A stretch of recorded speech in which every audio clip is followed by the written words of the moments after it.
After Kevin got back from Professor Murdoch's office, he sat down in his seat and started to check his phone. Before he could even pull it out, Penny turned around and put a note on his desk. The students who saw this started whispering to each other, wondering what was going on. Kevin didn't care what they thought. He could see the note that said, "Sorry, I was wrong about you." This made Kevin feel a little awkward. If he replied, "That's okay," it would seem that he didn't think that much of himself, but if he said too much, she might think he was full of himself. This isn't going to be easy, Kevin scratched his head and thought to himself. While he was trying to figure out what to say to Penny, his phone started buzzing like crazy in his lap. Kevin took a look and saw that he had a ridiculous number of messages from Gwen Archer. There were texts saying things like, "Why are you asking me about this?" and "Are you angry?" "Please don't be mad at me," one of the messages said. "I promise I won't let my brother fight Dalton again." Kevin was confused about what to do. He just asked Gwen about Dalton in yesterday's class when Professor Murdoch took his phone away, but he never expected Gwen to send him dozens of texts in just one day. After thinking for a while, Kevin replied to her briefly, "If you really want me to teach you to be an apothecary, don't let anyone bother Dalton Steele again. Otherwise, you won't be able to get another power pill from me ever again." Meanwhile, Penny was starting to get very anxious. She'd only written one simple sentence. Why was Kevin taking so long to respond? Finally, Penny couldn't stand the suspense and she turned around to look at Kevin. She was shocked to see that he was playing with his phone with his head down. He hadn't even touched her note. Why was he ignoring her, she wondered. Penny wasn't used to anyone giving her the brush off. The more she thought about it, the angrier she got. How could he do this to her when she just offered him an olive branch? But Kevin wasn't aware any of this was going on. He was in the middle of a heated argument with Gwen Archer. "Your brother took the power pill I gave him and then used his force against my best friend. And now you still want me to be your teacher? Is that all you think of me?" Kevin replied angrily. "I didn't have anything to do with it. When Dalton came to our mansion, I hardly said a thing to him. So don't blame me," she explained. Then Gwen begged him anxiously, "Please let me be your student. I'll consider Dalton to be part of my family and ask my brother to get along with the Steele family. We'll even come to an agreement on our conflict with the bar Dalton opened." Kevin grunted and simply replied, "I'll believe it when I see it." Then Kevin put away his phone. Penny's note had been blown onto the floor by a light breeze. While this was going on, Randall Williams was in his New York mansion having coffee with Seth Roundtree. After he'd gotten the call from Randall the evening before, Roundtree had rushed to New York as soon as he could. He'd managed to get there by this morning. "Mr. Williams, by joining the Myriads, you've made a wise decision for your family," Roundtree stated plainly as he put his coffee cup down on the table. "I'll take you tonight to meet with the senior members. That way we'll all be clear about what we can expect from each other in this relationship." "I'd like to talk to you about the herbal meds for my family," Randall asked him reluctantly. As long as his family was joining the Myriads, he wanted them to start making progress as soon as possible. "Don't worry, I have plenty of pills for you. Tonight I'll ask my people to let you have some of the construction pills," Roundtree reassured him. Then he pulled a training manual out of his briefcase and said, "Take this as my gift to your family to commemorate your acceptance into the Myriads." Randall had an unsure look on his face as he took the book. When he saw the title, he got very excited. It was Instruction Manual for Myriads Members, Physical and Cognitive Training. That's right. This is the manual that our organization has developed over the years to give all of our members a physical and mental edge over our competition, Roundtree explained proudly. "I'd only heard rumors about this," Randall exclaimed. "I can't believe I'm holding it in my hands." He was beyond excited. If his family mastered this training, they wouldn't have to answer to anyone. "There's a lot of valuable information in there. Some of it we developed on our own. Other things have been picked up by infiltrating various groups. Roundtree practically whispered as though he were afraid of someone hearing him admit it. "This is a truly generous gift," Randall said gratefully. "Look how happy you are. But don't worry. I can guarantee you that this is only the beginning. Once you join us, as long as you sincerely contribute to the organization, there will be more good things in store for you than you can ever imagine." Roundtree boasted as he leaned back in his chair.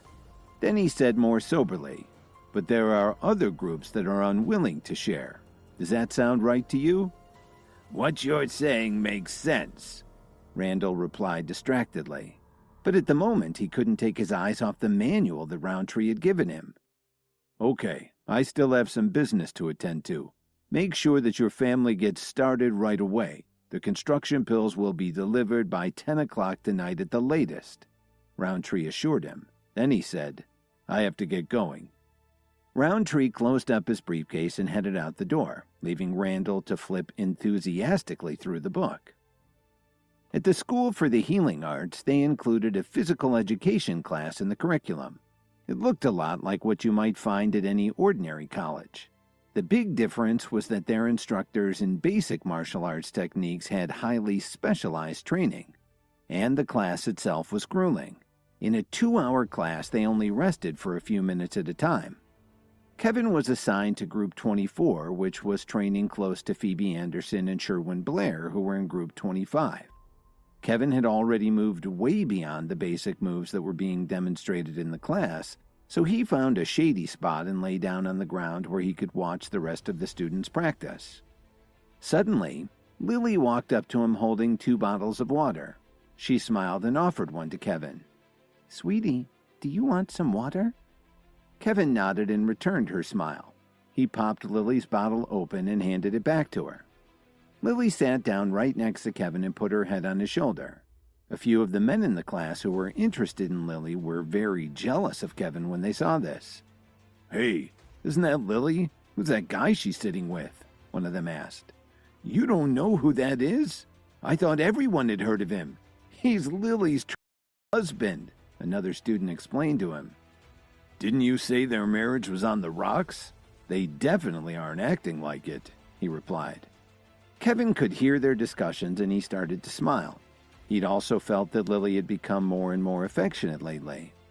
Just then, another beautiful woman walked over to Kevin. Phoebe Anderson handed Kevin a bottle of water and gave him a pleasant smile. "You must be thirsty, Kevin," she remarked as she looked him in the eyes and completely ignored Lily. "I'm very flattered, Miss Anderson," Kevin teased her. "Don't forget that I still owe you a meal. When are you free?" she asked him. She clearly remembered that their dinner had been interrupted by Officer Emmett. Phoebe still hadn't properly thanked him for the Dream Lover necklace. Whenever Phoebe had nothing to do, she would start thinking about Kevin. That's why she'd brought along an antique Italian hairpin with her, so she'd have an excuse to spend some time with him. "I've got tons of free time. Just say when," Kevin answered playfully. "We can figure that out later. But first, I wonder if you can take a look at this Italian hairpin," Phoebe asked as she handed it to Kevin. She could feel Lily's eyes on her. But Phoebe was smart. She knew that she needed a good excuse to spend some time with Kevin, and her plan seemed to work. When Lily saw that Phoebe had an actual business-related question for Kevin, she stopped giving her the evil eye. But she still kept a watchful eye on the two of them. "That's a very nice piece," Kevin said as he turned the hairpin over in his hand. "It's genuine onyx and gold. The cameo looks like a member of the Italian royal family. My conservative estimate is $90,000. Their conversation started to draw some stares from the other students who were taking their break. Why was this loser so popular? If Lily and Kevin had such a great thing going, what was Phoebe Anderson trying to do? They just couldn't figure it out. Then one of the rich kids walked over and said very loudly, "You'd better not get involved with Kevin. Did you know he stole Penny Sutherland's phone at the Whistler Hotel last night? He was exposed in front of the entire class. I wouldn't let him near any of your expensive antiques." "You must be joking," Phoebe laughed. Then she added very seriously, "He's our antique shop's chief appraiser." The man's jaw dropped when she said that. He turned around and walked away without saying another word. The cameo has incredible detail, but I think that the pin itself was probably repaired in the late 1700s, Kevin added thoughtfully. Wow, you really know your stuff. Even my father didn't know that much about it, but you could tell all that with just a glance? Phoebe gushed. Her eyes were almost shining with admiration. I never knew my husband was so skilled, Lily commented. She emphasized the word husband to send a message to Phoebe. Phoebe felt some disappointment when she heard Lily say that. I wish I'd met Kevin first, Phoebe thought to herself. Kevin sensed the tension.